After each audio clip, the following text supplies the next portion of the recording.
एक बार की बात है, एक शिक्षक पिता अपने 10 साल के बेटे से पूछता है कि बेटा आपको बड़े होकर क्या बनना है। बच्चा बड़ी मासूमियत से जवाब देता है कि पापा मुझे प्रोफेसर बनना है।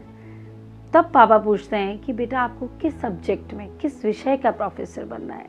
तब वो बच्चा बोलता है कि पापा मैं सुखी होने का प्रोफेसर बनना चाहता हूँ। अपने जीवन में किसी को दुखी नहीं देख सकता, इसीलिए मैं सुख का प्रोफेसर बनूंगा।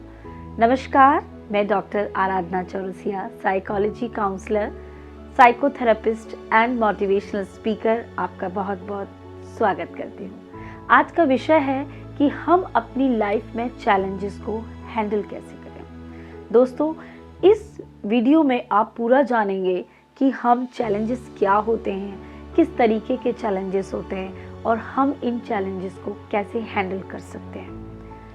चैलेंजेस बहुत प्रकार के होते हैं। एजुकेशनल चैलेंजेस होते हैं, एकेडमिक चैलेंजेस होते हैं स्टूडेंट्स के लिए, महिलाओं के लिए जॉब चैलेंजेस होते हैं, अपने परिवार में सामंजस्य और समन्वय बिठाने के लिए चैलेंजेस होते हैं, जेंडर चैलेंजेस होते हैं, और मेल में जो पुरुष हैं उनको अपने बच्चों, परिवार, समाज, इन सब की आवश्यकताओं की पूर्ति के लिए जो करना होता है वो एक चैलेंजेस होते हैं। हम आम लोगों के जीवन में अमीरी और गरीबी भी एक चैलेंजेस होती है। अमीरों के चैलेंजेस अलग होते हैं, गरीबों के चैलेंजेस अलग होते हैं। वो इंसान है बट उनके पास उन चीज़ की फैसिलिटीज़ या उनके बारे में प्रॉपर गाइडेंस और इन्फॉर्मेशन नहीं है। पीर एज चैलेंजेस होते हैं, टीन एज चैलेंजेस होते हैं, सोशल चैलेंजेस होते हैं, पर्सनल चैलेंजेस होते हैं और ऐसे कई सारे अनएक्सपेक्टेड लाइफ चैलेंजेस होते हैं जो कि एक प्रॉब्लम से बने हुए रहते हैं और उन्हें हम समझ नहीं पाते। दोस्तों, चैलेंजेस हर इंसान की ज़िंदगी में अलग अलग समय, परिस्थिति, बर्ताव, डिसीजन, विषय, उम्र, परिस्थितियाँ, सर्कमस्टांसेस, एक्सपेक्टेशंस, हर चीज़ अलग अलग होती है। हर इंसान की ज़िंदगी में समस्याएं भी अलग अलग होती हैं, उनके चैलेंजेस भी अलग अलग होते हैं। बट कुछ ऐसी चीज़ें हैं जिनको हम अपने अंदर डेवलप करके उन चैलेंजेस को फेस कर सकते हैं। Solution number 1, discover, recognise, identify, understand and learn the process, how and why.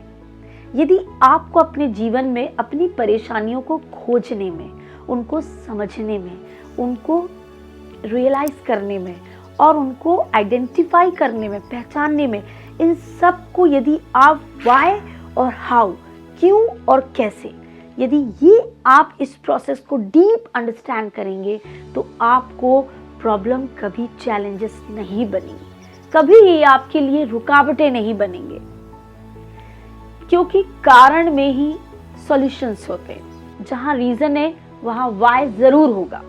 यदि घर में कोई काम है, आप फॉर एग्जाम्पल मैं आपको देती हूँ कि यदि आप गरीब घर में जन्मे, इट्स ऑटो क्रेडिट, उसको आप एक चैलेंज नहीं मानोगे। चैलेंज वो तब बनता है जब बच्चा धीरे धीरे बड़ा होता है, जब उसके एटीट्यूड्स बदलते हैं, उसकी अपब्रिंगिंग्स चेंज होती है, जब उसके डेवलपमेंट चेंजेस होते हैं, उसके साथ बदलते हैं और वो इन चीज़ों से कैसे अपने आप को उसमें बैलेंस कर पाता है, कैसे जान पाता है, समझ पाता है और वो आगे बढ़ता है। तभी ये चीज़ें हमें राइट इन्फॉर्मेशन से रोकती हैं, राइट रिकॉग्निशन से रोकती हैं, राइट अंडरस्टैंडिंग से रोकती हैं, राइट इन्फॉर्मेशन से रोकती हैं और वाई और हाउ के जो बीच का बैलेंस है इसको हम नहीं समझ पाते। करने की स्थिति और आत्मविश्वास होता है। दूसरा सॉल्यूशन है fear of rejection and fear of failure.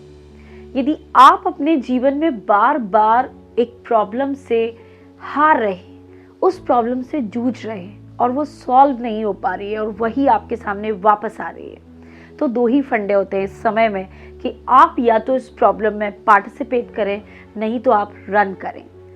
तो आपको करना क्या है, यदि आप बार बार फेल हो रहे हैं तो आप उस प्रोसेस को, उस मेथड को, उस चीज़ को एनालाइज करिए कि मैं कौन सी मिस्टेक कर रहा हूँ।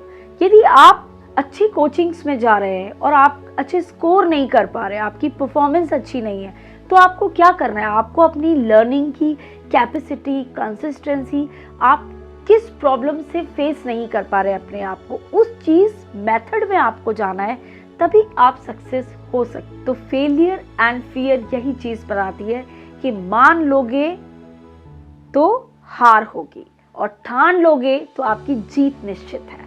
प्रेजेंट में रह के प्रेजेंट सिचुएशन का देखिए और उसके बीच में बैलेंस करिए और सही टेक्निक्स का यूज़ करिए, तभी आपको कभी भी इन चीज़ों को सामना बार बार नहीं करना पड़ेगा।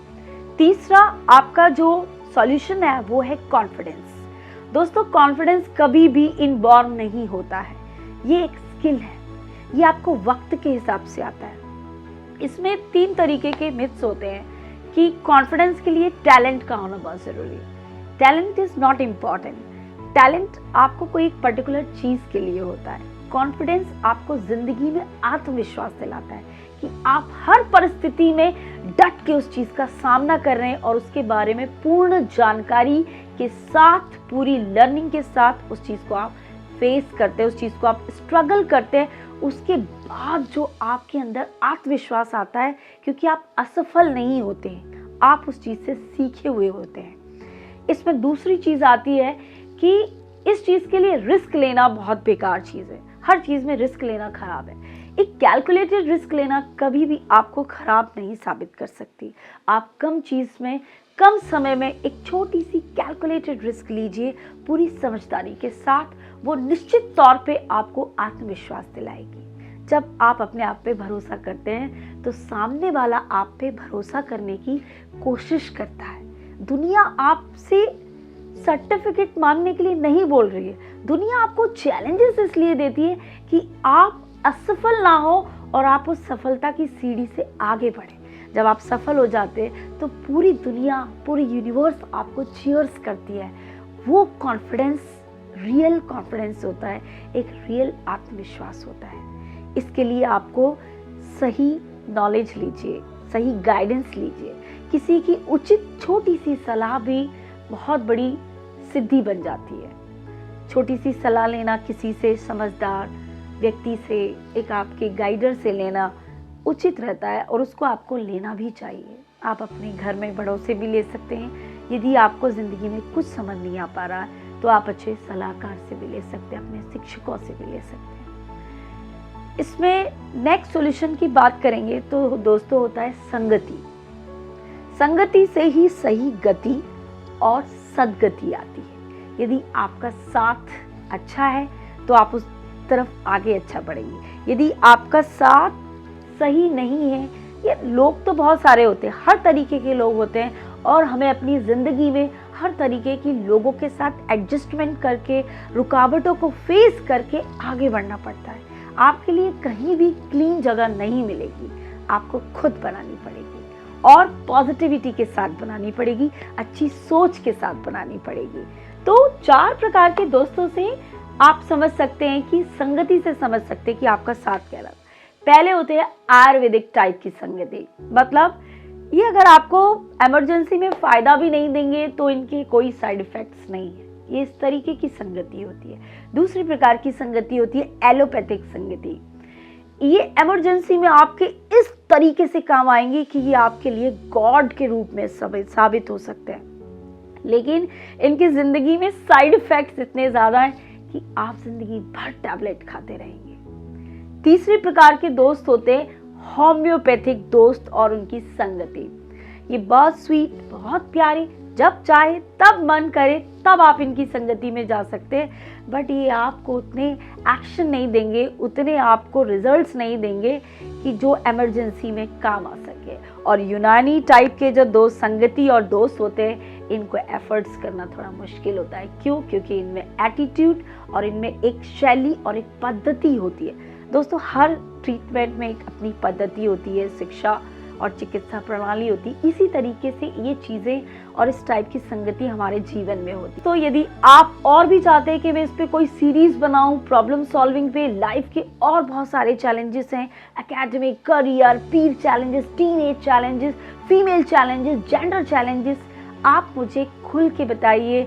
मैं आपके मैसेज का बहुत बेसब्री से इंतज़ार कर रही हूँ और उनकी रिप्लाई भी दूंगी और इसकी सीरीज़ भी बनाऊंगी। और यदि वीडियो अच्छा लगे तो शेयर करें, like, comments and subscribe. Thank you.